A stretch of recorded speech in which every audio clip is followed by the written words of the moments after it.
If you heard your true name in a crowd of voices, would you follow it? In a loud, bustling city, overflowing with the sounds of a million different lives, there was a dog who had forgotten where he came from. He was a small, scruffy creature, a shadow weaving through the forest of legs and rolling bags that filled the sidewalks every day. No one really saw him, not in the way that matters. People called him many things, their words tossed into the air like scraps. Buddy? A kind woman might murmur as she passed. A street dog, a vendor would grumble, shooing him away from a cart of roasted nuts. Hey, move, cyclist would shout, swerving around him.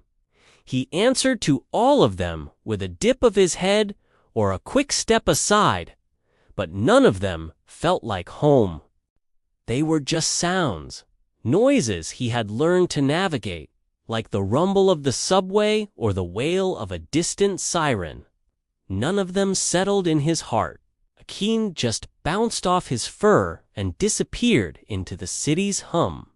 He was a creature of borrowed identities, a traveler in other people's worlds.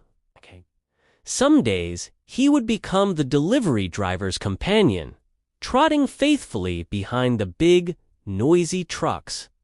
He followed the irresistible smells of pizza, curry, and fried chicken, his nose twitching with a temporary purpose.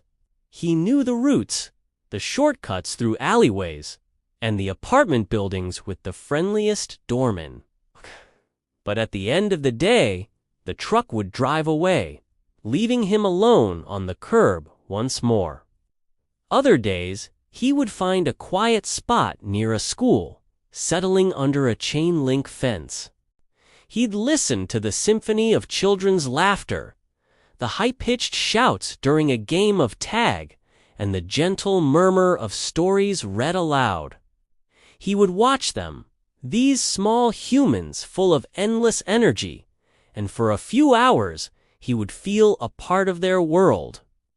But when the final bell rang and the gates closed, the silence that followed was always a stark reminder. He tried on every life for a little while, a temporary costume he could wear for a day, but he belonged to none of them. Each night, as the city lights blurred into a watercolor painting, he was just a dog without a name, without a place, without a story of his own. One evening, as the sun began to bleed orange and purple across the sky, something shifted. The usual cacophony of the city, the traffic, the distant music, the endless chatter began to fade into a dull roar.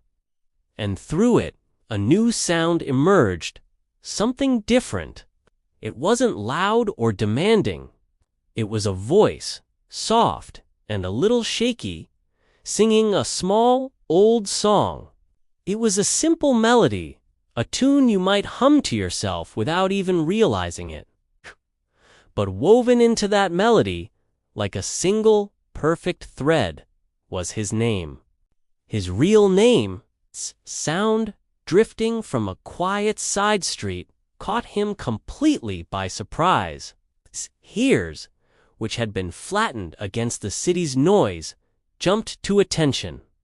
It was a feeling he hadn't experienced in so long, a sound that didn't just enter his ears, but seemed to vibrate deep within his chest. The sound pulled on his heart like a leash made of memory, a gentle but insistent tug toward a place he had almost forgotten existed. Without a second thought, he turned away from the main road. He left behind the tantalizing scent of a hot dog stand, a smell that would have captivated him just moments before. He ignored the familiar crowds, the sea of faces he had learned to navigate. He had only one destination now, one guide. He followed only the song. The voice led him down quieter streets. into neighborhoods where the towering skyscrapers gave way to smaller buildings with sleepy, glowing windows. He trotted past corners that felt strangely familiar, like faded photographs from a dream he couldn't quite remember. With each step he took, with each repetition of the melody that reached his ears, pictures began to return to him, flickering to life in his mind. A blue door, its paint slightly chipped. A small garden, not with perfect flower beds, but with bright blossoms spilling out of old tin cans. And a pair of hands, gentle and warm, that knew exactly the right spot to scratch behind his ears. The city's noise was now a distant echo. The only thing that mattered was the song calling him home. The path ended at a small house with a tired wooden fence. It looked just like the picture in his mind. Flowers grew in old cans on the porch steps, a splash of color against the fading light. And there, sitting on a worn wooden chair, was a person with hair as gray as a cloudy sky.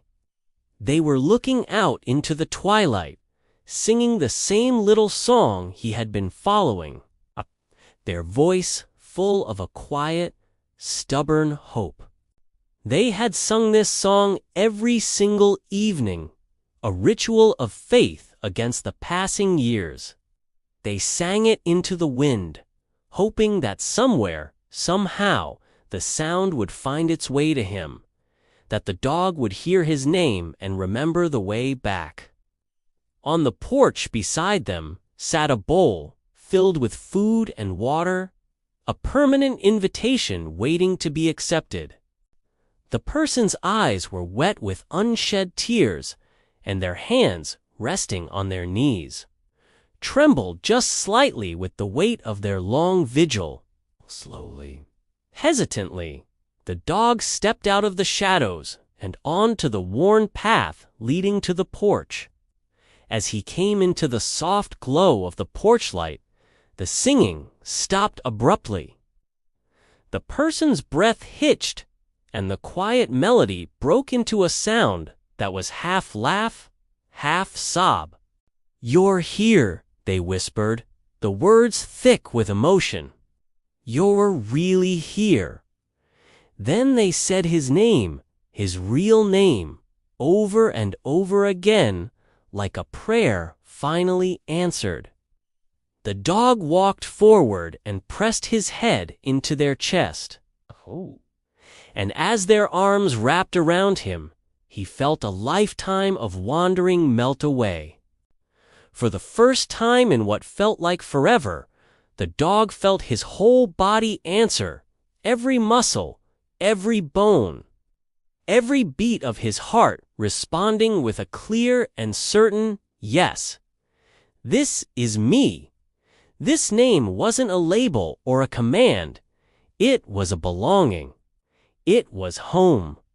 That night, he slept on a soft mat right by the blue door, curled into a perfect circle of contentment.